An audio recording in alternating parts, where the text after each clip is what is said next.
मनसेच्या गुढीपाडवा मेळाव्यात राज ठाकरेंनी जोरदार भाषण करून एक प्रकारे सगळ्याच राजकीय पक्षांना इशारा दिलेला आहे. मनसे मैदान मारण्यासाठी सज्ज झाल्याचा संदेशच राज ठाकरेंनी दिलाय.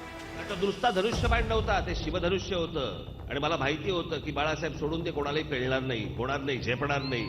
हा संदेश देताना राज ठाकरेंनी त्यांच्या आक्रमक शैलीमध्ये भाषण तर केलंच आणि सोबतच लाव रे तो व्हिडिओची सुद्धा आठवण करून दिली आहे.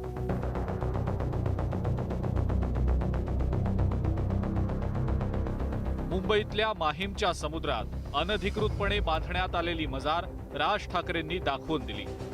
ज्या जागेवर आधी मजार नव्हती त्या जागेवर झालेली मजार पाहून सगळ्यांनाच धक्का बसला. प्रशासन आणि नागरिक गाफील राहिले तर कसा अनर्थ होऊ शकतो हेच राज ठाकरेंनी दाखवून दिलाय. राज ठाकरे एवढ्यावरच थांबले नाहीत तर त्यांनी थेट इशाराच दिलाय.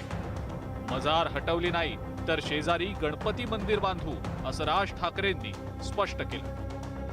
आता प्रशासनाला, मुख्यमंत्र्यांना, उपमुख्यमंत्र्यांना, पोलीस कमिशनर यांना, महानगरपालिकेच्या आयुक्तांना मी आजच सांगतो, महिन्याभराच्या आत जर कारवाई झाली नाही, हे जर तोडलं गेलं नाही तर त्याच्या बाजूला सगळ्यात मोठं गणपतीचं मंदिर आम्ही उभं केल्याशिवाय इथे राहणार नाही.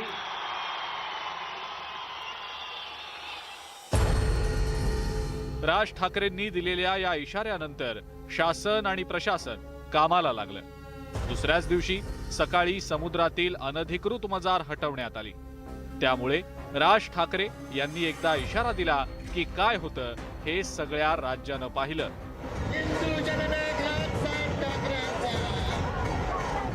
गेल्या वर्षी राज ठाकरेंनी मशिदींवरील भोंग्यांचा मुद्दा उपस्थित केलेला होता.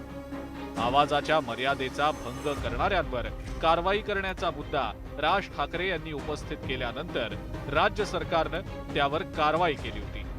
आता माहीमच्या समुद्रातील अनधिकृत मजार राज ठाकरेंच्या इशाऱ्यानंतर ताबडतोब हटवण्यात आली. एकंदरीतच मनसे अध्यक्ष राज ठाकरेंची वैचारिक दिशा स्पष्ट झाली. आक्रमक हिंदुत्वाच्या मुद्द्यावर मनसे राज्यात पुन्हा पाय रोवण्याच्या प्रयत्नात असल्याचं यावरून स्पष्ट झालं. तसंच उद्धव ठाकरेंच्या पक्षाचा जोर आता काहीसा कमी झाल्यानं ती जागा व्यापण्यासाठी सुद्धा राज ठाकरे यांची पावलं आता पडत असल्याचं एकंदरीतच सगळ्या राजकीय घडामोडींवरून लक्षात येत आहे. दुसरीकडे राज्यात महायुती आणि महाविकास आघाडीमध्ये जोरदार राजकीय घमासान सुरू आहे.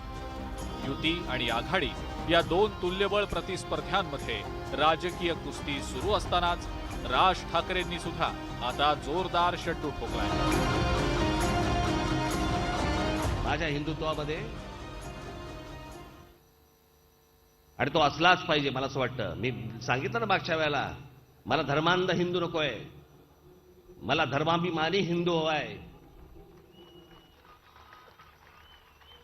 जो स्वतःचा धर्मही देखील बघेल, दुसऱ्या धर्माचाही मान राखेल, जेवढ्यास तेवढा. राज्यात गेल्या वर्षी जून महिन्यात पक्षातल्या घडामोडींनंतर उद्धव ठाकरेंना मुख्यमंत्री पदाचा राजीनामा द्यावा लागला होता. त्यामुळे राज्यातल्या नागरिकांची उद्धव ठाकरेंना सहानुभूती मिळत असल्याचं चित्र पाहायला मिळालं. सहानुभूती कायम ठेवण्यासाठी उद्धव ठाकरे आणि आदित्य ठाकरे यांनी राज्यभरात सभा आणि दौऱ्यांचा धडाका लावून दिलाय.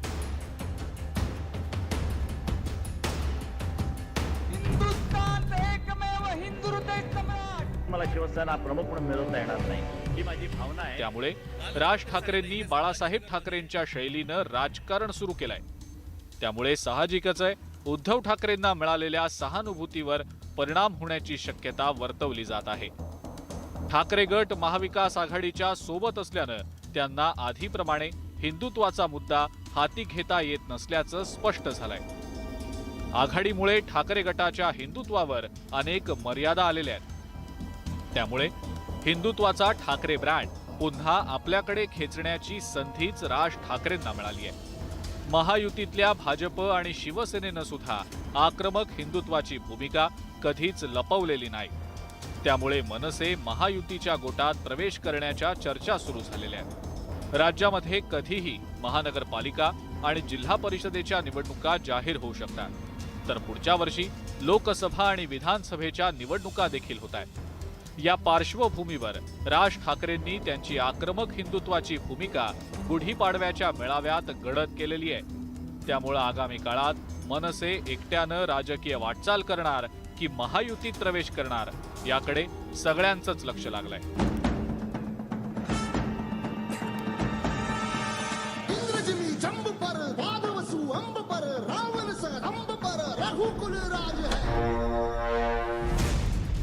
राज ठाकरेंच्या आक्रमक हिंदुत्वामुळे उद्धव ठाकरे आणि ठाकरे गटासमोर नवं आव्हान निर्माण झालं. लागलेले भोंगे हे खाली उतरवावेच लागतील. महाविकास आघाडीमध्ये प्रवेश केल्यामुळे ठाकरे गटाचं हिंदुत्व मवाळ झालंय. मित्रपक्षांमुळे ठाकरे गटाला हिंदुत्वाचा मुद्दा प्रभावीपणे मांडता येत नाहीये आणि त्यामुळे उद्धव ठाकरेंनी राज ठाकरेंच्या स्क्रिप्टचा मुद्दा उपस्थित केला. राज ठाकरेंनी दर्ग्याच्या मुद्द्यावरून सरकारला इशारा दिल्यानंतर लगेचच कारवाई झाली आणि परिणामी उद्धव ठाकरेंना तर काय बोलावं हेच सुचेनासं झालं. कारवाई होत असेल तर राज ठाकरेंना कळवा असा सल्ला उद्धव ठाकरेंनी दिला. इतकंच नाही तर भाजपनं दिलेली स्क्रिप्ट राज ठाकरे वाचत असल्याचं अजब वक्तव्यही उद्धव ठाकरेंनी केलं. बांधकाम काही नवीन नव्हतं ते. त्याच्या आधी सुद्धा तिथे काही वेळेला दुसऱ्या पक्षाचे आमदार होते, त्यांचे पक्षाचे आमदार होते, त्यांच्या पक्षाचे नगरसेवक होते. त्याच्या आधीपासूनचं बांधकाम होतं ते. ठीक आहे, जसं ते स्क्रिप्ट आली असेल तसं त्यांनी वाचलं असेल आणि तसं त्यांनी नाहीतर एवढे वर्ष कारवाई होत नाही आणि तातडीने कारवाई होते. तर अशा अनेक गोष्टी राज्यात असतील तर त्यांच्याकडे कळवा, ते पत्र लिहिते आणि कारवाई होईल. उद्धव ठाकरेंनी राज ठाकरेंवर टीका केल्यानंतर संजय राऊतांनाही स्फुरण चढलं. राज ठाकरेंनी कान टोचण्याचा धंदा सुरू करावा असं अजब वक्तव्य संजय राऊतांनी केलं. एकनाथ शिंदे उद्धव ठाकरेंवर बोलतायत.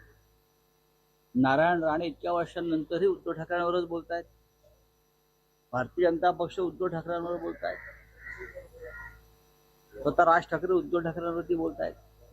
याचाच अर्थ उद्धव ठाकरे यांची भीती सगळ्यांना. राज ठाकरेंवर ठाकरे गटानं टीका केल्यानंतर मनसेनंही जशास तसं उत्तर दिलं. भाषण करताना ज्यांची बॉडी लँग्वेज निराशेची असते, ज्यांच्या भाषणानं लोक कंटाळून जातात, त्यांनी स्क्रिप्टचा मुद्दा मांडणं हा मोठा जोक असल्याचा टोला मनसेनं लगावला. त्यांनी त्यांच्या पक्षाचं पहिलं बघावं. स्वतःच्या पक्षाचं जी काय वाताहत झाली त्याच्यावर त्यांनी विचार करावा. शरद पवारांची राष्ट्रवादीची स्क्रिप्ट घेऊन सध्या ते वाचतायत आणि त्यामुळे त्यांना इतर सगळेच जण समोरचे देखील कोणाची तरी स्क्रिप्ट घेत आहेत असं वाटत असेल तर निश्चितपणे त्यांनी त्यांच्या स्वतःच्या पक्षाकडे बघावं. गेल्या 3 दशकांपासून राज ठाकरे राज्यभरात भाषणं करतायत. त्यांच्या भाषणाचा राज्यभरात मोठा चाहता वर्ग देखील आहे. ओघवत्या शैलीत राज ठाकरे आक्रमकपणे विरोधकांचा समाचार घेत असतात. मुख्यमंत्री पदावरती असताना बघितलं, तब्येतीचं कारण सांगून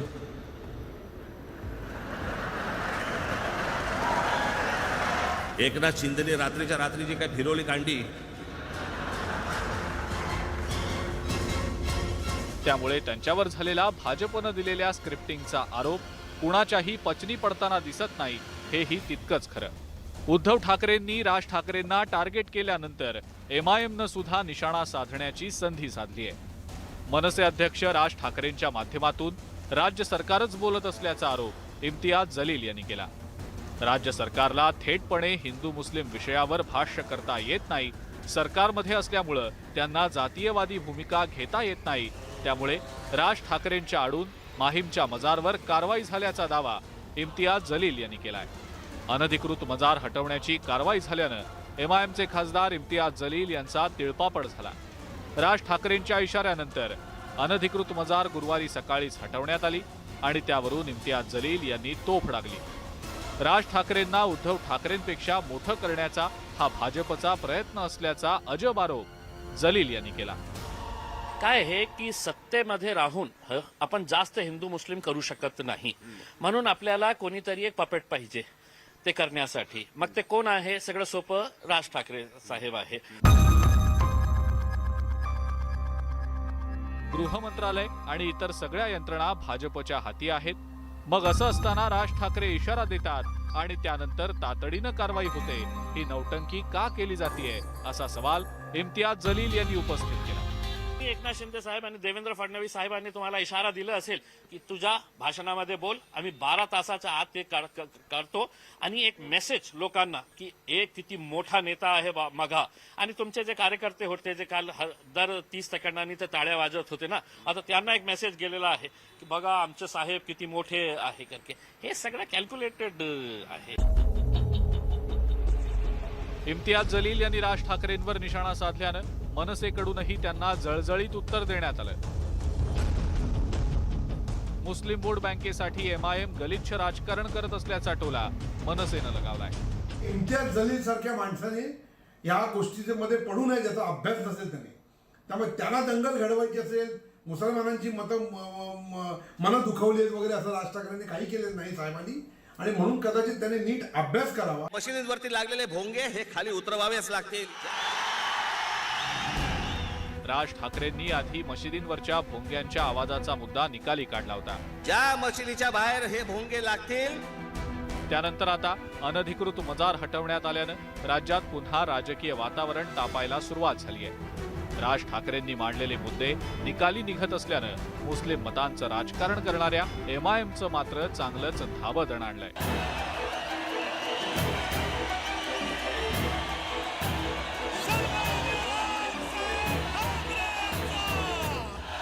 या सगळ्या घडामोडींकडे राजकीय विश्लेषक वेगळ्या दृष्टिकोनातून पाहतायत. राज ठाकरेंनी मनसेची स्थापना करताना राज्याच्या विकासाची ब्लूप्रिंट तयार केली होती. मात्र आता राज ठाकरे विकासाच्या मुद्द्यावरून दूर जात धार्मिक विषयांना हात घालतायत.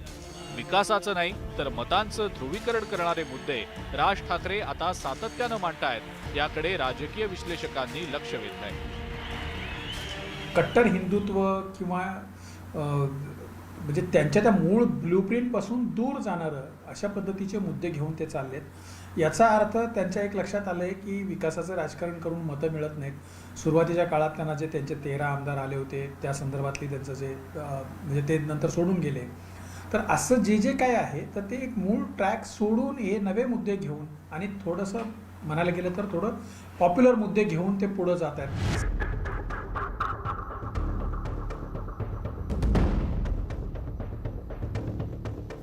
मनसे अध्यक्ष राज ठाकरे राजकीयदृष्ट्या महायुतीला जास्त गरजेचे आहेत आणि त्याचं कारणही स्पष्ट आहे. भाजपला उद्धव ठाकरेंना मिळालेली सहानुभूती कमी करायची आहे, तर एकनाथ शिंदेंना शिवसेना पक्ष मिळालेला जरी असला तरी ठाकरे नाव त्यांच्या सोबत नाही. राज ठाकरे महायुती सोबत आले तर शिवसेनेलाही ठाकरे नावाच्या करिष्म्याचा वापर करता येईल. त्यामुळे राज ठाकरे त्यांच्या राजकीय भूमिकेच्या माध्यमातून उद्धव ठाकरेंना रिप्लेस करतील का हा प्रश्न आता निर्माण झालाय.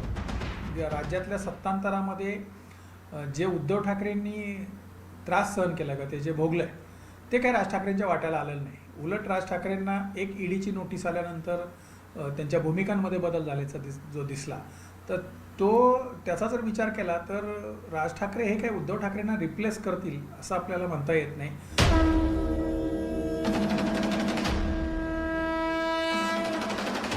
Raj Thackeray back in action मोडमध्ये आल्यानंतर सगळ्याच राजकीय पक्षांच्या पायाखालची वाळू सरकली आहे. सहानुभूती मिळवण्यासाठी म्हणून सगळीकडे फिरायचं आणि सगळ्या गोष्टी सांगत असायचं. गुढीपाडव्याच्या मेळाव्याला झालेली गर्दी हवा बदलत असल्याचं दाखवून देणारी होती. राज ठाकरेंनाही त्यांचा सूर पुन्हा गवसलाय. त्यामुळे आता निर्माण झालेली ही हवा निवडणुका जवळ आल्यानंतर वादळात रूपांतरित होईल अशी चिन्ह दिसत आहेत. त्यासाठी मी तुम्हाला नारायण राणेचा प्रसंग सांगतो. नारायण राणे बाहेर गेलेच नसते. रस्त्यावर आपलीच सत्ता असल्याचं राज ठाकरेंनी पुन्हा दाखवून दिलंय. आता रस्त्यावरची ही सत्ता राज्यातल्या सत्तेचा मार्ग सोपा करेल का याकडे सगळ्यांचंच लक्ष लागलंय. यांनी हे केलं आणि त्यांनी ते केलं. स्वतः काय शेण खाल्लं. संतोष गोरे, न्यूज 18 लोकमत.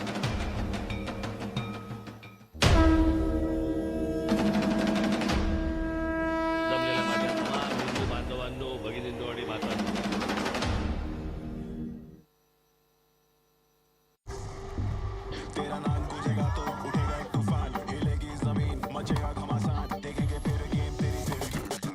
ये है शुरुआत तेरी, अब हर जुबान पे होगी बात तेरी। देखिए पहला Tata women's premier league sports 18 और जियो सिनेमा पर। त्यांच्या पत्नी वृषाली शिंदे हे सगळेजण उपस्थित होते। यावेळी खासदार धैर्यशील माने पुण्याच्या SPM महाविद्यालयात धामण जातीचा साप आढळला।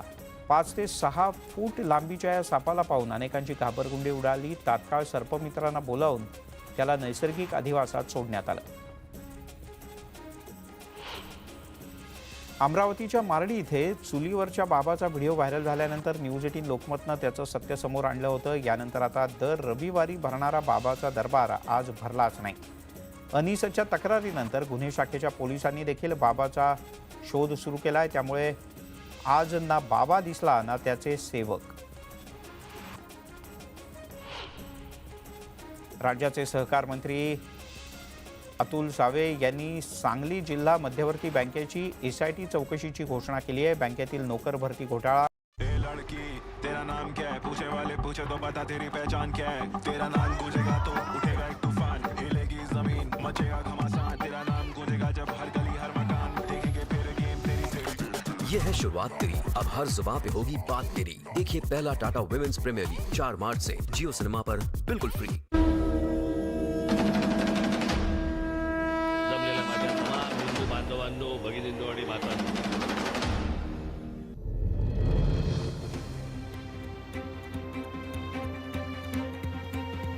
मनसे अध्यक्ष राज ठाकरेंनी आक्रमक हिंदुत्वाची गुढी उभारली आहे। यामुळे एक प्रकारे इतिहासाची पुनरावृत्तीच झाली आहे। शिवसेना प्रमुख बाळासाहेब ठाकरेंनी 80च्या दशकात हिंदुत्व हेच राष्ट्रीयत्व अशी घोषणा देऊन शिवसेना राज्यभरात पसरवली होती। मुस्लिमांचं लांगुल चालन, देशाच्या मुळावर येणारे दहशतवादी, पाकिस्तानचे कलाकार, मशिदींवरील भोंगे यांना बाळासाहेब ठाकरेंनी कायमच विरोध केला होता। कलम 370 हटवण्याची आग्रही मागणी बाळासाहेब ठाकरेंनी केली होती। राम मंदिराच्या उभारणीसाठी सुद्धा बाळासाहेब ठाकरे आग्रही होते आणि त्यामुळेच कार सेवेत शिवसेना नेते आणि शिवसैनिक सहभागी झाले होते। तर 1992 मध्ये बाबरी मशीद पाडल्यानंतर देशभरात दंगली उसळल्या होत्या। त्यावेळेला मुंबईसह राज्यभरात शिवसैनिक रस्त्यावर उतरले होते।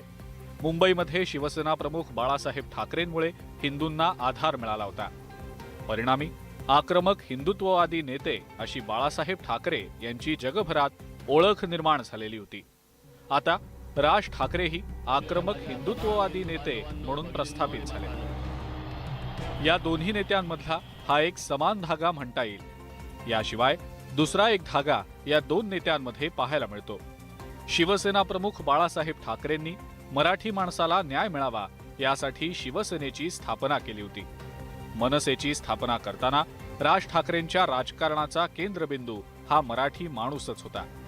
शिवसेना प्रमुख बाळासाहेब ठाकरेंनी मराठी माणसानंतर ज्वलंत हिंदुत्वाचा मुद्दा हाती घेतला होता। आता राज ठाकरेंनी सुद्धा मराठीनंतर हिंदुत्वाचा मुद्दा हाती घेत पावलं टाकायला सुरुवात केली आहे। शिवसेना हे अस्सल रूप होतं आणि मनसे ही त्याची प्रतिबिंब ज्याला म्हणता येईल तशा पद्धतीने ते काम करत होते। त्यामुळे त्यांना फारसं यश त्या काळातही मिळालं नाही, आताही फारसं मिळत नाही आहे। पण मराठी तरुणांचा प्रश्न हा आजही मुंबईमध्ये कायम आहे। तो शिवसेनेला लावून धरायला हवा, मनसेने लावून धरायला हवा। शिवसेना आणि मनसे या दोन पक्षांमध्ये आणखी एक साम्य पाहायला मिळतं। शिवसेना प्रमुख बाळासाहेब ठाकरेंनी 1966 साली शिवसेनेची स्थापना केली होती। मात्र शिवसेनेला राज्यातली सत्ता मिळवायला तब्बल 29 वर्ष लागली। राज्यात पहिल्यांदाच शिवसेना भाजप युतीचं सरकार 1995 साली सत्तेत आलं होतं। मात्र असं असलं तरी रस्त्यावर नेहमी शिवसेनेचीच सत्ता होती। धाक, दहशत, दरारा या माध्यमातून शिवसेनेची रस्त्यावरची सत्ता राज्यानं पाहिली होती। सत्तेत नसतानाही शिवसेना प्रमुख बाळासाहेब ठाकरेंच्या शब्दाला वजन होतं। तीच पुनरावृत्ती पुन्हा होताना दिसतेय। राज ठाकरेंचा पक्ष सत्तेत नाही, मात्र राज ठाकरेंनी इशारा दिल्यानंतर राज्य सरकार त्यांचा शब्द खाली पडू देत नाही। मशिदींवरील भोंग्यांचा प्रश्नही राज ठाकरेंनी निकाली काढला। त्यानंतर माहीमच्या समुद्रातील अनधिकृत मजार राज ठाकरेंच्या इशाऱ्यानंतर राज्य सरकारनं हटवली। शिवसेनेप्रमाणेच आता रस्त्यावर राज ठाकरेंची सत्ता पाहायला मिळतेय. आज मी तिला मनसे यांनी हिंदुत्वाचा पुरस्कार केला. शिवसेना प्रमुखांनी त्या पद्धतीनं त्यांनी केलेलं नव्हतं. ज्यावेळेला शिवसेना स्थापन झाली त्यावेळेला मराठी माणसाचा आग्रह जरी असला तरी त्यांनी हिंदुत्व त्यावेळेलाही सोडलं नाही. राज्याच्या राजकारणामध्ये ठाकरे हे आडनाव नेहमीच केंद्रबिंदू ठरलंय. शिवसेना प्रमुख बाळासाहेब ठाकरे नंतर उद्धव ठाकरे काही वर्ष राजकारणाचा केंद्रबिंदू ठरले. मात्र महाविकास आघाडीची सत्ता गेल्यानंतर आता ब्रँड ठाकरे म्हणून राज ठाकरे जोरकसपणे पुढे आले. आक्रमक हिंदुत्व घेऊन मैदानामध्ये उतरलेल्या राज ठाकरेंना मतदार कसा प्रतिसाद देतात हे आगामी निवडणुकीत स्पष्ट होईल. संतोष गोरे, न्यूज 18 लोकमत, मुंबई.